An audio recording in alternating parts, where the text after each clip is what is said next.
जैसे कि आपने देखा। और यहाँ पे इसको ये सच्ची में काम करता है कि नहीं करता वो मैं आपको अभी दिखाने वाला हूँ। तो मैं माचिस की तिल्ली यानी मैच स्टिक्स को जला के दिखाऊंगा, तो आप समझ जाओगे कि सच्ची में ये काम करता है। तो ये जैसे हम बाहर जाते हैं, कभी इमरजेंसी पड़े तो यूज़ करना, अदरवाइज़ मत करना। तो चलिए मैं आपको दिखा देता हूँ। तो गाइज़ यहाँ पे है वो,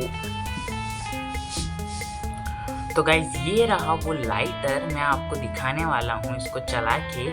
और यहाँ पे मैंने ली है मैच स्टिक, और ये वही नॉर्मल मैच स्टिक है। और आप देख सकते हो ये लाइटर है जो कि इलेक्ट्रिक लाइटर है। तो ये मैंने घर पे बनाया है, जैसे कि आपने अभी देखा। तो मैं इसको चला के दिखाता हूँ। जब भी हमें चलाना होता है तो ये रेड बटन को दबाना होता है, तो ये नाइक्रोम वायर गर्म होगा, तो इससे जो है हीट होगी। तो इसको मैं चला के दिखा देता हूँ आपको। इसको ऐसे दबा के रखो, ये देख सकते हो गाइस, ये हमारी चल गई। एक और करके दिखाता हूँ मैं आपको। देखो एकदम सेफ है, कोई दिक्कत नहीं है इसमें, बस थोड़ा दूर रखने का। तो इसको हम चलाना है,